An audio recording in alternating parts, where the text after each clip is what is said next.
Assalamualaikum warahmatullahi wabarakatuh. Betapa mirisnya kita semua apabila kita tidak peduli dengan salah satu masalah yang dari zaman ke zaman, dari zaman Nabi sampai hari ini adalah merupakan masalah yang selalu ada, yaitu masalah pergaulan bebas atau seks bebas, atau menurut istilah Islam yaitu zina.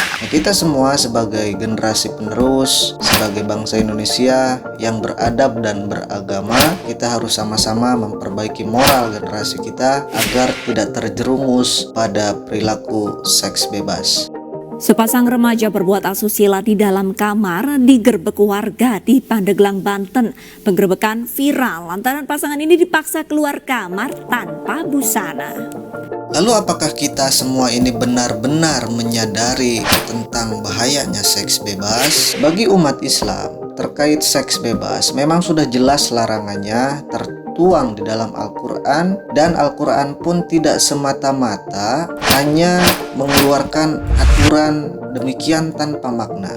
Bisa dibayangkan betapa kacaunya umat manusia apabila Islam secara khususnya tidak melarang terkait zina. Zina itu berasal dari kata zana yazni, yaitu hubungan badan antara laki-laki dan perempuan tanpa ikatan pernikahan. Dan memang para ulama pun bersepakat bahwa hubungan badan laki-laki dan perempuan tanpa ikatan perkawinan atau tanpa ikatan pernikahan itu adalah haram. Bahkan dalam KUHP pun, Kitab Undang-Undang Hukum Pidana pun tertuang di dalam pasal 284 bahwa siapa yang melakukan perbuatan zina bisa dihukum dengan hukuman 9 bulan penjara. Betapa kejinya perbuatan zina sampai-sampai ulama Islam yaitu Said Qutb mengemukakan bahwa perbuatan zina itu bisa menjadi rangkaian dosa. Yang pertama, akibat perbuatan zina otomatis nanti akan tumbuh calon bayi dalam kandungan si perempuan, dan kemungkinan karena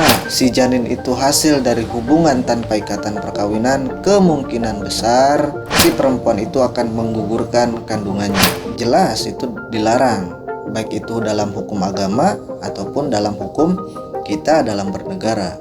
Kemudian yang kedua, apabila si janin itu dilahirkan oleh ibunya, maka kemungkinan besar si bayinya itu tidak bisa dididik dengan baik, sehingga akhirnya ketika seorang manusia tidak dididik dengan baik, dia akan menjadi manusia yang merusak. Atau bahkan ketika si bayi itu tidak diterima oleh si ibunya, mungkin bisa dibunuh, dan itu jelas pembunuhan terhadap nyawa seseorang, ada hukumnya gitu dalam hukum negara.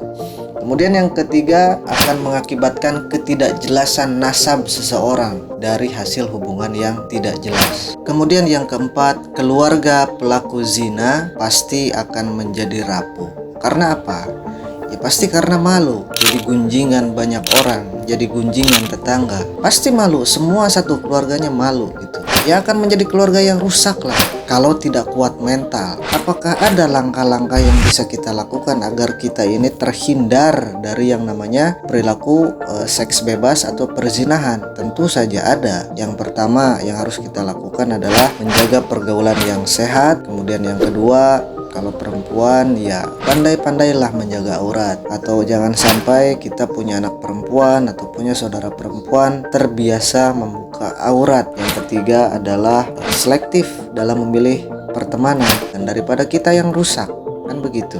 Kemudian yang keempat, meninggalkan tempat-tempat atau lingkungan yang penuh dengan perbuatan-perbuatan negatif. Jangan coba-coba untuk menantang lah ya. Kemudian manfaatkan waktu luang dengan kegiatan-kegiatan positif, bersama teman-teman yang positif, bersama lingkungan yang positif. Kemudian yang terakhir ya berpuasa. Puasa itu adalah benteng agar nafsu kita terkendali, agar hasrat kita ya terkontrol gitu. Jadi biasakanlah berpuasa. Betapa malunya kita, betapa malunya keluarga kita, dan betapa hancurnya masa depan saudara kita yang terjerumus ke dalam perbuatan seperti itu, apalagi yang perempuan. Baik, itu saja video kali ini, semoga bermanfaat. Terima kasih. Wassalamualaikum warahmatullahi wabarakatuh.